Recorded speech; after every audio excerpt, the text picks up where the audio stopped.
한 달 만에 매주 듣던 신명기 말씀으로 돌아왔습니다. 오늘은 이후의 삶을 어떻게 살까라고 하는 말씀을 함께 나누도록 하겠습니다. 신명기 말씀은 죽음을 눈앞에 둔 모세가 가나안에 들어가서 살아야 할 이스라엘 사람들에게 한 고별 설교입니다. 이 설교에서 모세는 어떻게 이스라엘 백성이 애굽 땅에서부터 하나님의 은혜로 구원받았는가라고 하는 것과 또한 광야에서 하나님의 은혜로 어떻게 그들이 지냈으며 하나님의 놀라운 은혜 속에서 이스라엘 백성들이 감사하지 못하고 범죄한 내용과 그 사실들을 회상하면서 그 후손들에게 가나안 땅에 들어가서는 하나님을 사랑하며 섬기고 살아야 한다라고 하는 말씀을 전한 내용입니다. 그런데 이 말씀을 요약하면 이런 말씀입니다. 이후에 하나님을 섬기며 순종하며 살면 복을 받을 것이고, 만약에 하나님을 멀리하고 하나님의 말씀에 불순종하면 저주를 받게 될 것이다 라고 하는 것이 신명기 전체의 내용이다. 이렇게 여러분들이 지금까지 배우셨습니다. 사랑하는 여러분, 우리가 구원받은 이후에 어떤 삶을 살아야 할 것인가 우리는 대충 잘 알고 있습니다. 오늘 저와 여러분에게 하나님께서 주신 말씀은 이후의 삶에 대한 말씀입니다. 이 설교를 듣고 난 후에 우리 어떻게 살아야 할 것인가, 구원받고 난 이후에는 어떻게 살아야 하는가라고 하는 말씀인데, 첫째는 1절부터 12절까지의 말씀, 나를 구원하여 여기까지 인도하여 주신 하나님의 은혜를 기억하며 사셔야 합니다. 다시 말합니다. 나를 구원하여 여기까지 인도하여 주신 하나님의 크신 은혜를 기억하며 살아가는 저와 여러분이 될 수 있기를 바랍니다. 오늘 1절, 그런즉 내 하나님 여호와를 사랑하여 그가 주신 책무와 법도와 규례와 명령을 항상 지키라, 이렇게 말씀을 하셨습니다. 우리가 이렇게 살아야 할 이유는 어디 있습니까? 그것은 하나님께서 나를 구원하신 후에 여기까지 인도해 주셨고 또 영원한 천국으로 인도해 주실 것이기 때문에 우리는 하나님을 사랑하고 하나님의 말씀대로 살아야 하는 것입니다. 특별히 본문은 구원받아 살아갈 성도의 삶을 땅에 대한 말씀으로 설명을 하는 것을 볼 수 있습니다. 특별히 신명기 11장에는 땅이라고 하는 말이 참 여러 번 나와요. 무려 제가 가진 성경은 15번 이상 땅에 대한 이야기를 말하고 있습니다. 오늘 설교를 들으면서 땅을 잘 찾으시기를 바랍니다. 땅이라고 하는 말이 나오면 땅 하고 동그라미를 치고 땅을 하나님께서 주십시오.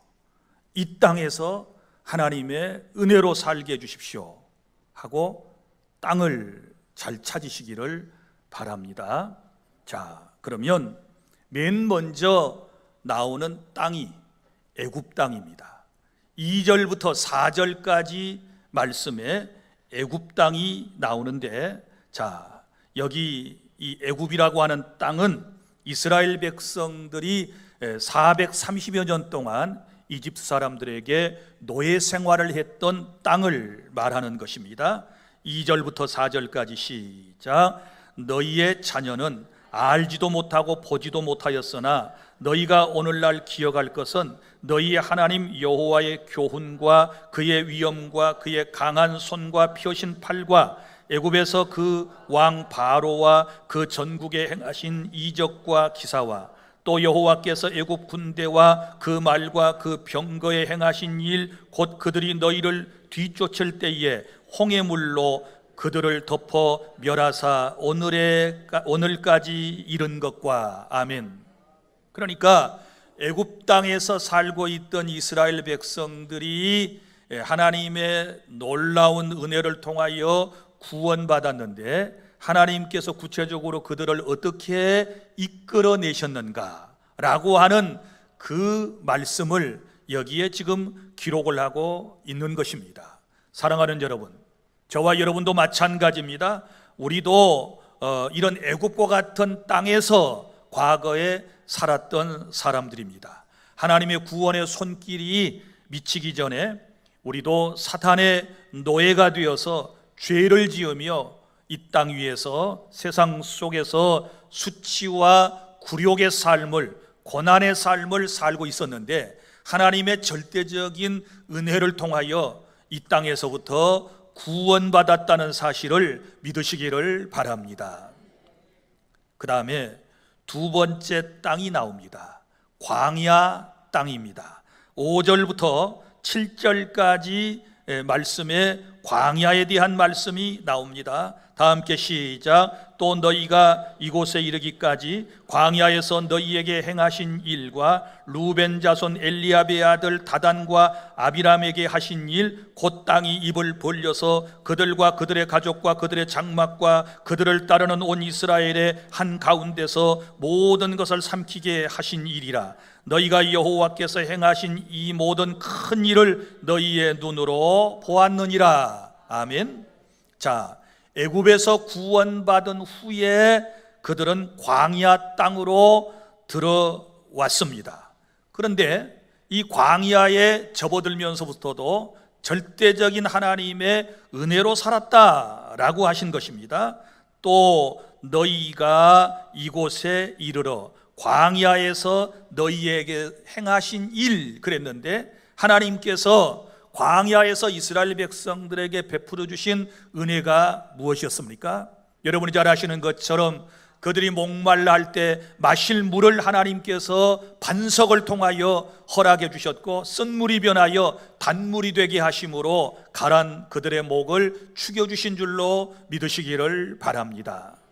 또한 광야에서 만나와 메추라기를 내려서 하나님께서 배불리 먹게 하여 주셨고 곳곳에서 수많은 이스라엘의 대적을 만났지만 하나님의 은혜로 그들을 전부 다 물리칠 수가 있었고 또 하나님께서는 그들에게 이제 놀라운 은총을 베풀어 주셨는데 특별히 그들이 시내산에 당도하게 되었을 때 하나님께서는 그들에게 율법을 주시고 하나님이 어떤 분이신지 그리고 하나님을 어떻게 섬겨야 할지에 대하여 하나님께서 말씀해 주셨다는 사실을 기억하시기를 바랍니다. 그러니까 구원받아 광야와 같은 세상을 살아가는 저와 여러분들을 하나님께서 은혜와 보살핌을 통하여 여기까지 인도해 주셨다는 사실 앞에 감사하는 시간이 될 수 있기를 바랍니다. 그런데 하나님께서는 이런 놀라운 은총을 광야에서 베풀어 주셨는데 오늘 말씀 이제 6절 7절에 보면 광야에서 뼈아팠던 사건이 하나 있었는데 특별히 모세는 그 일을 지금 상기시키고 있는 것입니다.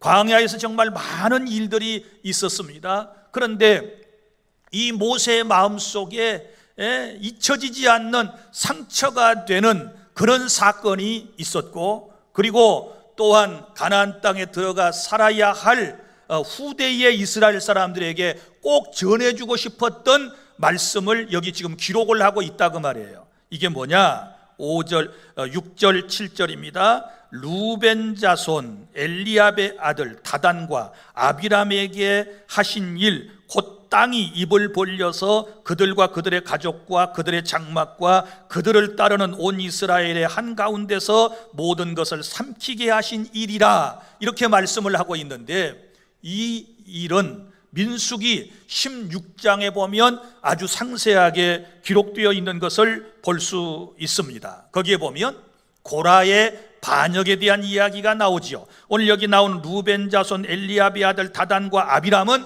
모두가 다 고라의 후손을 얘기하는 것입니다.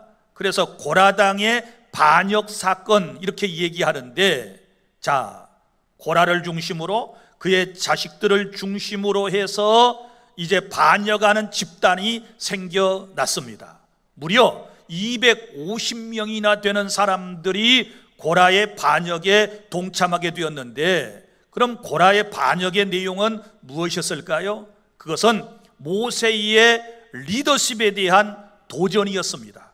어찌하여 모세와 너희들만이 우리의 지도자가 되느냐, 우리에게는 지도자 될 권한이 없느냐, 이러면서 자꾸 이제 자기 자신들을 내세우기를 시작하게 되었던 것입니다. 자, 그때 모세가 여호와 앞에서 그럼 누가 올바른지 한번 판단을 받아보자, 이렇게 제안을 했던 것이지요. 그래서 이제 고라당 250명과 그리고 모세가 한 자리에 있게 되었습니다. 그리고 하나님께서 누가 진짜 참다운 주의 종인지, 리더십이 누구에게 있는지를 하나님께서 응답해 주십시오 라고 이제 하나님께 말씀을 드릴 때에 어떤 일이 났습니까?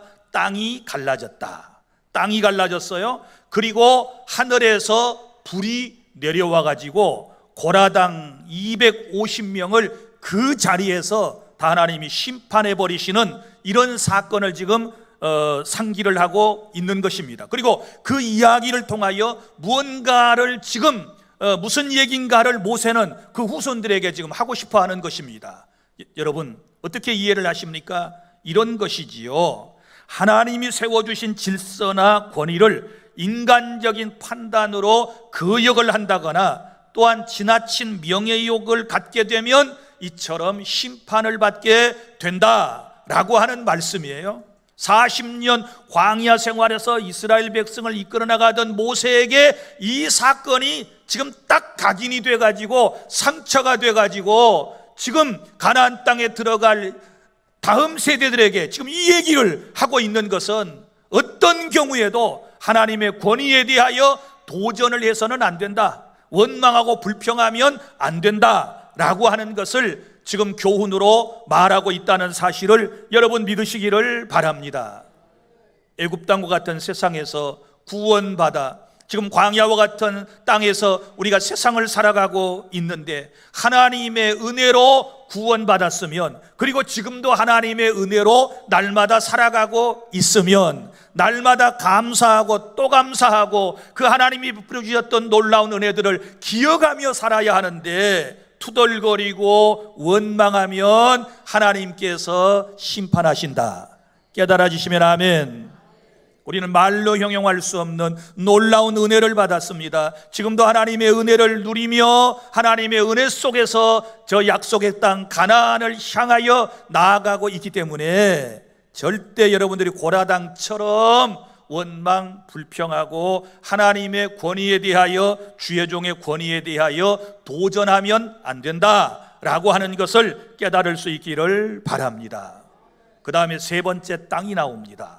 8절부터 12절까지는 가나안 땅에 대한 말씀이 나옵니다. 자, 8절부터 12절까지 말씀을 다 함께 낭독합니다. 시작. 그러므로 너희는 내가 오늘 너희에게 명하는 모든 명령을 지키라. 그리하면 너희가 강성할 것이요 너희가 건너가 차지할 땅에 들어가서 그것을 차지할 것이며, 또 여호와께서 너희의 조상들에게 맹세하여 그들과 그들의 후손에게 주리라고 하신 땅, 곧 젖과 꿀이 흐르는 땅에서 너희의 날이 장구하리라. 내가 들어가 차지하려는 땅은 내가 나온 애굽 땅과 같지 아니하니 거기에서는 너희가 파중한 후에 발로 물대기를 채소밭에 댄 것 같이 하였거니와, 너희가 건너가서 차지할 땅은 산과 골짜기가 있어서 하늘에서 내리는 비를 흡수하는 땅이요, 내 하나님 여호와께서 돌보아 주시는 땅이라. 연초부터 연말까지 내 하나님 여호와의 눈이 항상 그 위에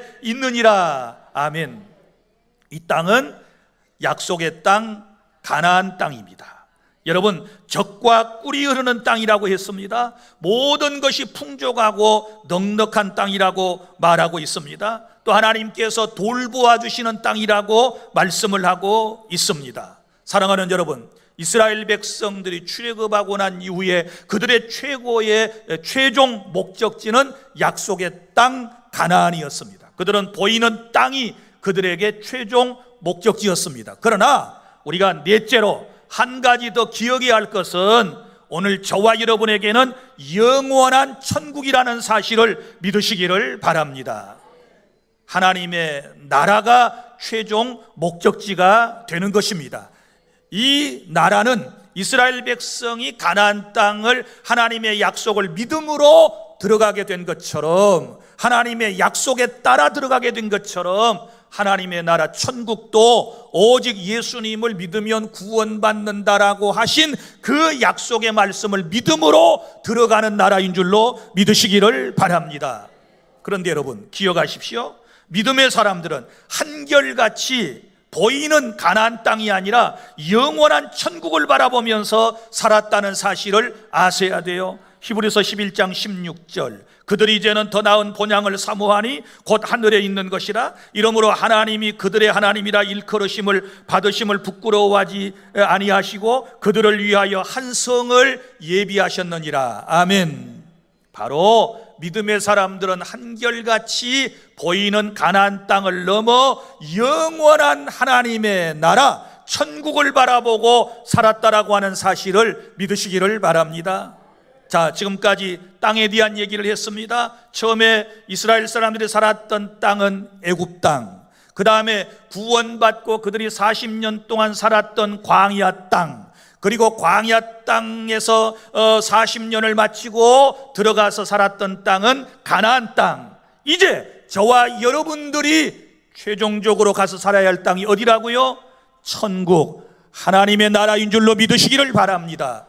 이 나라를 바라보며 살아가라고 주께서 우리에게 말씀을 하시는 것입니다. 그러니까 지금 모세를 통하여 하나님께서 이 말씀을 주신 이유는, 네가 어디에서부터 구원을 받았느냐, 그리고 구원받고 난 이후에 어떻게 살아가고 있느냐, 그리고 또 앞으로 너는 어디에 가서 살게 될 것인가, 과거와 현재와 미래에 대하여 말씀하고 있다는 사실을 믿으시기를 바랍니다. 다시 정리해보면, 저와 여러분은 과거에 애굽과 같은 세상에서 사탄의 노예로서 우리는 마귀를 섬기면서 그의 종으로 세상을 고통 가운데 살아갔습니다. 그러나 하나님의 은혜로 구원받아 이제는 광야와 같은 세상에서 지금 저와 여러분은 살고 있습니다. 광야 생활 속에서 이스라엘 백성들의 최종 목적지는 가나안 땅이었던 것처럼 오늘날 저와 여러분에게 최종 목적지는 영원한 하나님의 나라 천국이라고 하는 사실을 믿으시기를 바랍니다. 그런데 이처럼 은혜로 구원받고 은혜로 살아가는 우리가 이 세상에서 범죄하며 살아간다. 절대로 하나님은 그런 것을 원치 아니하신다. 그래서 그들이 범죄했던 사건을 주께서 이제 회상하시면서 다시는 그러한 범죄를 이제 행하지 않도록 하여라 라고 우리에게 교훈해 주셨다라고 하는 사실을 믿으시기를 바랍니다. 이제 두 번째 교훈입니다. 자, 이후의 삶 어떻게 살아야 할 것인가. 지금 모세가 설교하고 난 이후에, 그리고 여러분들이 저의 설교를 듣고 난 이후에 우리는 어떻게 살아야 할 것인가. 한마디로 말하면 복받는 삶을 살아가실 수 있기를 바랍니다.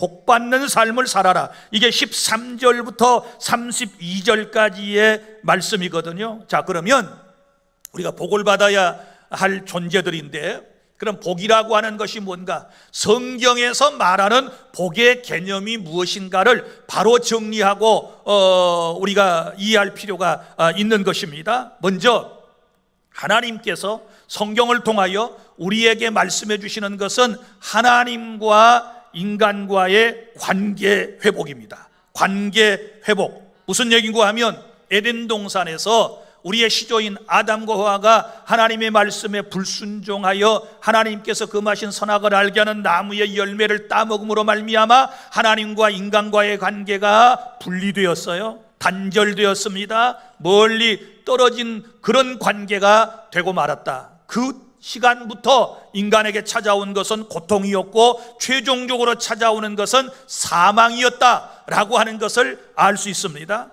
그러면 하나님으로부터 관계가 깨질 때에 인간에게 불행과 사망이 왔으니 이 관계를 회복하는 것이 이제 중요하지 않습니까? 이 관계를 회복하지 못하면 인간은 절대로 여러분 복을 받을 수가 없는 거예요. 그런데 하나님께서는 우리를 사랑하셔서 독생자 예수님을 보내셨고, 그 예수님을 통하여 하나님과 죄인된 인간의 관계를 회복시켜 주셨다는 사실을 믿으시기를 바랍니다. 그래서 예수님을 믿으면 누구든지 하나님과의 관계가 회복되어서 감히 내가 하나님의 자녀가 되고, 그리고 하나님을 향하여 아버지라고 부를 수 있고, 그분은 영으로 우리 가운데 임재하시고 우리가 그분을 체험하며 예배하며 섬기며 살아갈 수 있는 줄로 믿으시기를 바랍니다. 그러니까 하나님의 복은 하나님과 죄인된 나와의 관계 회복이라고 하는 사실을 믿으시기를 바랍니다. 그러므로 세상에서 아무리 잘 먹고 잘 산다 할지라도, 좋은 환경 속에서 많은 것을 누리고 살아간다 할지라도, 예수 그리스도를 통하여 하나님과의 관계를 회복하지 아니하면 그 사람은 절대 복받은 사람이 아니라는 것을 기억하시기를 바랍니다. 우리는 비록 인간적으로 아직도 여러가지 환경에 있고 나약하고 부족한 점이 있고, 정말 하나님 앞에 때때로는 부족한 죄인의 신분을 여전히 가지고 있지만, 그럼에도 불구하고 우리가 복받은 사람이라고 할 수 있는 것은 예수님을 믿음으로 하나님과의 관계가 회복되어서 하나님의 자녀로서 하나님을 아버지라고 부르고 하나님을 예배하고 그분 앞에서 자유함을 누리는 이런 은총을 입게 되었으니 이것이 놀라운 복인 줄로 믿으시기를 바랍니다. 그래서 죄인된 내가 하나님과의 관계가 회복되면 내 마음에 행복감이 찾아옵니다. 내 마음에 기쁨이 찾아오게 될 것입니다. 내 마음에 감사가 찾아오게 될 줄로 믿습니다. 어떤 물질적인 풍요로움과 그리고 환경에 어떤 좋은 혜택을 받지 못한다 할지라도 하나님을 내 마음속에 모시고 살아가면 그것이 진정한 행복인 줄로 믿으시기를 바랍니다. 사랑하는 주 안의 성도 여러분, 그런데 특별히 신명기서에서는 이러한 영적인 복뿐만 아니라 우리에게 물질적인 환경적인 복을 강조하고 있다라고 하는 것을 아셔야 돼요. 그러니까 먼저는 영적인 복이고, 그 다음에 두 번째는 이제 육적인 복을 우리에게 약속하신 것이 신명기서의 내용이면서, 또 그 속에는 영적인 복을 더 추구하라고 하는 깊은 의미가 담겨져 있는 것입니다. 자, 그러면 둘째로 복을 받으려면 어떻게 해야 될까요? 이 이후에 이 땅에 살면서, 이 땅에서 하나님을 섬기면서 복을 받는 비결이 무엇일까요? 세 가지를 오늘 본문을 통하 여러분들에게 소개를 해드리도록 하겠습니다. 첫 번째는 13절부터 17절까지 말씀입니다. 하나님을 사랑하고 섬기시기를 바랍니다. 자, 13절부터 17절 다 함께 시작. 내가 오늘 너희에게 명하는 내 명령을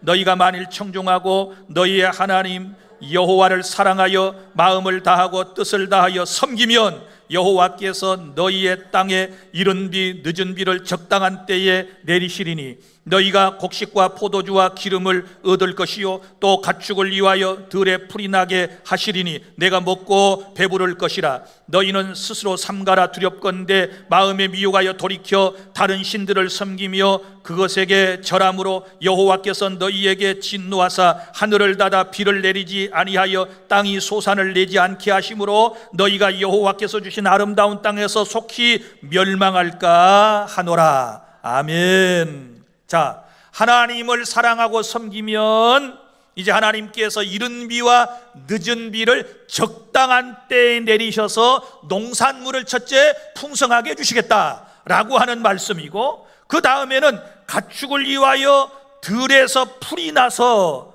이제 풍요로운 하나님께서 목축업이 되게 해주시겠다라고 하는 약속의 말씀인 것입니다. 그러나 반면에 16절부터 17절은 경고의 말씀이거든요. 만약에 이런 은혜를 받고 살아가면서도 하나님을 섬기지 아니하고 다른 신을 섬기면 아름다운 땅에서 속히 멸망할까 하노라.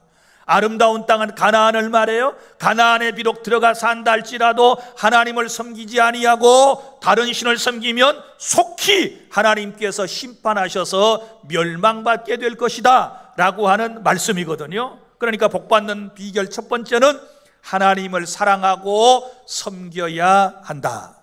그 다음에 두 번째, 복받는 비결 18절부터 25절까지 말씀은 하나님의 말씀을 생활화하여야 한다라고 하는 교훈입니다. 말씀을 생활화한다라고 하는 말은 주신 말씀을 늘 마음에 새기고 이 말씀을 적용하며 살아가야 한다라고 하는 의미인데요. 자, 먼저 그러면 하나님의 말씀을 생활화한다는 뜻은 뭘까요? 이것은 말씀을 가까이 하고 산다라고 하는 의미이거든요. 18절입니다. 자, 하나님의 말씀을 우리가 어디에 가까이 해야 할 것인가를 우리 함께 찾아보도록 하겠습니다. 18절 시작. 그러므로 너희는 나의 이 말을 너희의 마음과 뜻에 두고 또 그것을 너희의 손목에 매어 기호를 삼고 너희 미간에 붙여 표를 삼으며. 아멘. 자, 세 곳이 나왔습니다. 첫 번째는 어디입니까? 마음과 뜻에. 그러니까 마음에서 뜻이, 의지가 나오는 겁니다. 그러니까 마음속에 하나님의 말씀을 담아둬야 돼요. 믿습니까? 자, 하나님의 말씀을 마음에다가 새겨두는 것이 중요한 거예요. 그 다음에 두 번째는 어디입니까? 너희의 손목에 매어. 그래, 이스라엘 사람들은 이 말씀에 근거해서 지금도 손목에다가 하나님의 말씀을 기록하는 것을 차고 다녀요. 그럼 손목이 의미하는 건 뭐예요? 행위를 말하는 거예요. 행동을 의미하는 거예요. 하나님의 말씀을 생활한다는 것은 하나님의 말씀대로 사는 것을 의미하는 거예요. 그 다음에 세 번째, 어떻게 하라고 그랬습니까? 미간에다가 여기 매여서 미간에 붙여서 표를 삼으며, 미간은 이마와 이마 사이, 여기를 미간이라고 그러지요. 그래서 이스라엘 사람들은 지금도 조그만 상자를 만들어 가지고 거기에다가 말씀을 한 4-5가지를 기록해서 넣은 다음에 이걸 이렇게 붙이고 다녀요. 지금 이제 묶고 다니고 이제 그러는데요. 모자에다가 또 매기도 하고. 그럼 이건 무엇을 의미해요? 생각. 하나님의 말씀을 생활한다는 것은 생각. 늘 하나님 생각, 하나님의 말씀 생각, 그 다음에 마음에 새기고 그리고 손과 발로 행동으로 옮겨내는 것, 이것을 말씀의 생활하라고 그래요. 믿습니까? 이렇게 살아가면 하나님께서 복을 내려주실 줄로 믿으시기를 바랍니다. 그래서 이제 또 계속해서 우리에게 그 복에 대한 약속을 주시는데요. 21절부터 22절까지 볼까? 19절. 자, 두 번째, 말씀을 생활화하는 것 두 번째, 19절부터 20절에는 자녀에게 가르치라고 그래요. 자녀에게 가르치는 것. 말씀을 생활화하는 것은 내가 말씀을 마음과 손목 그리고 미간에 붙여서 말씀을 가까이 하지만 또 이것을 자녀에게 가르치라. 자, 19, 20절 시작. 또 그것을 너희의 자녀에게 가르치며 집에 앉아 있을 때든지 길을 갈 때든지 누워 있을 때든지 일어날 때이든지 이 말씀을 강론하고 또 내 집 문설주와 바깥문에 기록하라. 아멘. 가르쳐야 돼요. 누구에게? 자녀에게. 여러분, 자녀들에게 하나님의 말씀을 얼마나 가르치셨습니까? 얼마나 하나님의 말씀을 암송하도록 하셨습니까? 부지런히 저와 여러분은 가르치고 자녀들이 암송하도록 만들어야 될 줄로 믿으시기를 바랍니다. 우리 교회에서 파송한 선교사 가운데 미얀마에 우리 신기련 목사 가족이 있어요. 유튜브에 올라온 걸 보면 그 집에 3명의 자녀가 있는데 수아, 모세, 스라 이렇게 3명의 아이들이 있는데 이 아이들이 영어 성경을 외워요. 한글 성경을 외워요. 또 미얀마 성경을 외워요. 계속해서 그 올린 것을 유튜브 영상에 올려놨는데요, 놀라워요. 여러분 한 번씩 찾아보세요. 그리고 응원을 보내주세요. 아이들을 하나님의 말씀으로 양육하려고 그 태플린이라고 하는 교육을 실시하는데 성경을 영어로도 외우고 미얀마로도 외우고 한국말로도 외우고 계속 외우게 만드는 거예요. 그 말씀을 외우면 마음속에 각인이 되고 그 말씀대로 살게 되고, 그러면 하나님께서 놀라운 복을 허락해 주실 줄로 믿으시기를 바랍니다. 여러분, 한글, 구급법, 영어 이런 거요, 학교 가면 다 나중에 알게 돼요. 다 보통 사람이라면 알게 돼요. 지금 중요한 것은 뭘 배워야 돼요? 하나님의 말씀을 자녀들이 배워야 돼요. 그래야 하나님의 뜻대로, 하나님의 말씀대로 하나님이 기뻐하시는 자녀로 성장하게 될 줄로 믿으시기를 바랍니다. 자, 그리하면 이제 어떤 복을 받나 보세요. 21절부터 25절까지입니다. 말씀을 생활하였을 때 시작. 그리하면 여호와께서 너희 조상들에게 주리라고 맹세하신 땅에서 너희의 날과 너희의 자녀의 날이 많아서 하늘이 땅을 덮는 날과 같으리라. 너희가 만일 내가 너희에게 명하는 이 모든 명령을 잘 지켜 행하여 너희의 하나님 여호와를 사랑하고 그의 모든 도를 행하여 그에게 의지하면 여호와께서 그 모든 나라 백성을 너희 앞에서 다 쫓아내실 것이라. 너희가 너희보다 강대한 나라들을 차지할 것인즉 너희의 발바닥으로 밟는 것은 다 너희의 소유가 되리니 너희의 경계는 곧 광야에서부터 레바논까지와 유브라데 강가에서부터 서해까지라. 너희의 하나님 여호와께서 너희에게 말씀하신 대로 너희가 밟는 모든 땅 사람들에게 너희를 두려워하고 무서워하게 하시리니 너희를 능히 당할 사람이 없으리라. 아멘. 하나님의 말씀입니다. 하나님께서 말씀대로 살면 이런 놀라운 복을 허락해 주실 줄로 믿으시기를 바랍니다. 여러분, 인생이 복받는 비결 잘 기억하셔야 돼요. 열심히만 산다고 복받는 것일까요?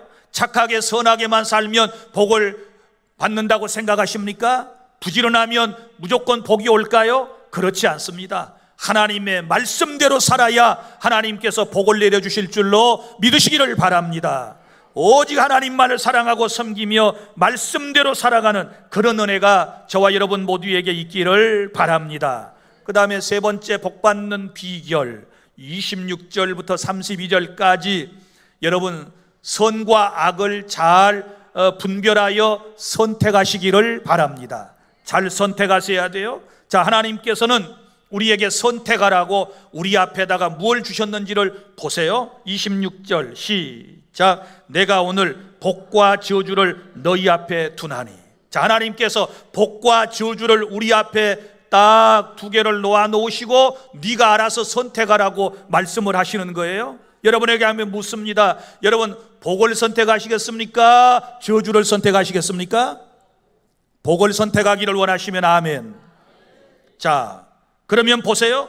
어떤 사람이 복이고 어떤 사람이 저주일까요? 27절 시작. 너희가 만일 내가 오늘 너희에게 명하는 너희의 하나님 여호와의 명령을 들으면 복이 될 것이요. 할렐루야. 말씀을 잘 듣고 따르면 복을 선택한 것이고, 28절 시작. 너희가 만일 내가 오늘 너희에게 명령하는 도에서 돌이켜 떠나 너희의 하나님 여호와의 명령을 듣지 아니하고 본래 알지 못하던 다른 신들을 따르면 저주를 받으리라. 아멘. 하나님의 말씀입니다. 자, 하나님의 말씀 안 듣고 다른 신을 따르면 저주를 받게 될 것이다. 이렇게 말씀을 하고 있습니다. 그리고 이제 실제적으로 가나안 땅에 들어가서는 축복과 저주와 축복의 산을 잘 선택하고 행동할 것에 대하여 말씀을 합니다. 29절 시작. 내 하나님 여호와께서 내가 가서 차지할 땅으로 너를 인도하여 들이실 때에 너는 그리심산에서 축복을 선포하고 에발산에서 저주를 선포하라. 아멘. 자, 여기 이제 두 산 이름 기억하세요. 하나는 그리심산이고 하나는 에발산이에요. 그러면 그리심산과 에발산은 어디에 있는가? 가나안 땅에 있다고 그랬습니다. 30절 시작. 이 두 산은 요단강 저쪽 곧 해지는 쪽으로 가는 길 뒤 길갈 맞은편 모래 상수리 나무 곁에 아라바에 거주하는 가나안 족속의 땅에 있지 아니하냐, 이렇게 말씀을 했습니다. 그리고 31절 32절 너희가 요단을 건너 너희의 하나님 여호와께서 너희에게 주시는 땅으로 들어가서 그 땅을 차지하려 하나니 반드시 그것을 차지하여 거기 거주할지라. 내가 오늘 너희 앞에 베푸는 모든 규례와 법도를 너희가 지켜 행할지니라. 아멘. 자, 이제 설명을 드리겠습니다.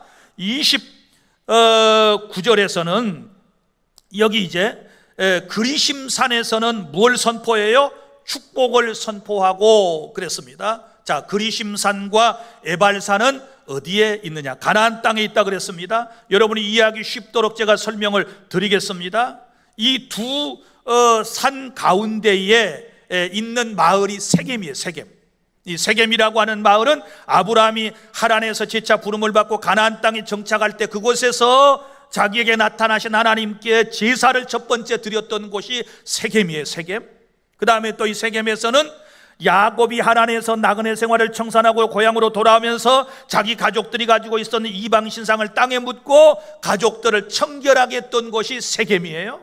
그리고 또 야곱의 딸 디나가 이 세겜 사람들에게 윤간을 당했던 곳이 바로 세겜 땅이에요. 자, 그 세겜 땅을 중심으로 해서 해가 지는 쪽이 있고 해가 뜨는 쪽이 있다 그 말이에요. 그러면 해가 뜨는 쪽을 무슨 산이라고 그러냐? 그리심산이라고 그래요. 해가 뜨는 쪽에 세겜을 중심으로 해서 해가 뜨는 쪽이 그리심산이라고 그러는데 이 산은 축복의 산이라고 그랬죠. 이 산에서 축복을 선포하라 그랬는데 이 산은 해발 높이가 847.7m예요. 그리고 지금도 이 산은 항상 푸르르해요. 아주 푸른 나무들이 꽉 들어차 있는 그런 나무입니다. 그 다음에 이제 해지는 쪽을 보면 무슨 산이 있다고요?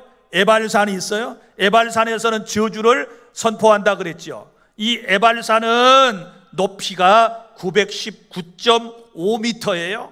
그런데 이 산에는 나무가 없어요. 돌산이에요. 아주 황량해요. 그러니까 멀리서 딱 보아도 이 두 산이 확연하게 딱 드러나는 거예요. 세겜을 중심으로 해서 해 뜨는 곳이 그리심산, 축복의 산, 해가 지는 쪽이 바로 에발산, 저주의 산. 그래서 누구나 쉽게 구별하도록 되어 있었다. 자, 이것이 의미하는 바가 뭘까요? 성경에서 하나님이 우리 앞에 복과 저주를 두어서 선택하게 하셨는데 이것은 헷갈리는 게 전혀 없어요. 그냥 한눈에 딱 보면 다 들어오는 거예요. 여러분이 말씀을 볼 때 복받는 방법이 무엇이고 저주받는 것이 뭔가를 금방 알게 되듯이 하나님께서는 명확하게 우리에게 이렇게 말씀을 하셨다, 그 뜻이거든요. 그러면 이것 때문에 고민할 필요가 없어요. 뭐 어떤 게 복받는 방법이지? 어떤 게 저주받는 거야? 이거 고민할 필요 없어요. 여러분 벌써 다 알고 계세요. 여러분의 눈에 다 보여요. 성경을 읽으면 다 보여요. 에발산과 그리심산처럼 다 보여요. 이제 누가 선택해야 돼요? 여러분이 선택하셔야 돼요. 여러분이 축복의 산을 선택할 것인지 아니면 저주의 산을 선택할 것인지. 그런데 여기 보면 그곳에 가서 네가 선포하라 이렇게 말했습니다. 선포해라. 29절 다시 보세요. 너는 그리심산에서 축복을 선포하고, 누가? 가나안 땅에 들어가 사는 네가 그 산에 올라가서 축복을 선포하고, 에발산에서 뭘 선포해요? 저주를 선포해라. 이 말이 무슨 말일까요? 축복을 선포하라고 하는 말은 이런 말이죠. 나는 하나님을 섬기며 살리라. 나는 오직 하나님의 말씀에 순종하리라. 나는 하나님이 기뻐하신 일만 하리라. 하나님이 나와 함께 하신다. 하나님이 나를 도우신다.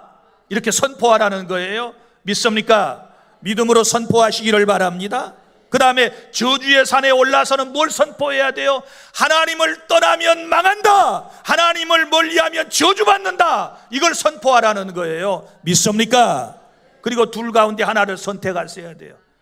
사랑하는 성도 여러분, 이 시간 이후에 어떻게 살 것인지, 무엇을 선택할 것인지를 여러분이 지금 마음에 결심을 하셔야 돼요.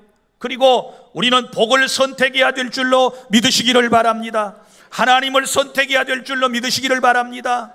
영원한 천국을 선택해야 될 줄로 믿습니다. 살 길을 선택해야 될 줄로 믿습니다. 저주받는 길을 선택하여 그리로 가면 죽는 거예요.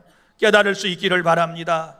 그래서 우리가 복을 받는 비결은 하나님의 말씀을 기준으로 해서 선택을 잘 해야 복을 받게 될 줄로 믿으시기를 바랍니다. 이제 말씀을 맺습니다. 사랑하는 성도 여러분, 우리는 애굽과 같은 세상에서, 애굽과 같은 땅에서부터, 죄악된 세상에서부터 우리는 구원을 받았습니다. 그리고 지금 광야와 같은 땅에서 저와 여러분은 살아가고 있습니다. 우리가 가야 할 곳은 구약시대에는 약속의 땅 가나안이었고, 저와 여러분은 가나안 땅을 넘어 영원한 천국에 가야 될 줄로 믿으시기를 바랍니다. 그러면 이것을 늘 기억해야 돼요. 내가 어떻게 구원받았는가를 기억하며 감사하며 살아야 한다는 것이 첫 번째 오늘 설교의 내용이고, 그 다음에 두 번째는 그럼 이 시간 이후부터 이 땅에서 저 천국에 갈 때까지 복을 받아 살아야 되는데 어떻게 우리가 복을 받으며 살 수 있을까? 하나님을 사랑하며 섬기면 돼요. 그리고 하나님의 말씀을 생활화하면, 실천에 옮기면 될 줄로 믿으시기를 바랍니다. 나도 말씀대로 살고 자녀에게도 가르쳐야 나도 잘 되고 자녀도 잘 될 줄로 믿으시기를 바랍니다. 뿐만 아니라 이제부터 선택을 잘 하셔야 돼요. 그리심산이냐 에발산이냐, 축복이냐 저주냐, 여러분들이 잘 선택하셔야 되고, 그 선택의 결과는 오롯이 여러분들의 몫이라고 하는 사실을 기억하셔야 합니다. 오늘도 성령 하나님이 우리 가운데 역사하심으로 이제부터 복을 선택하는 그런 은혜가 있고, 복된 성도답게 세상을 살아가는 주 안의 모든 성도 여러분들 다 되시기를 바랍니다.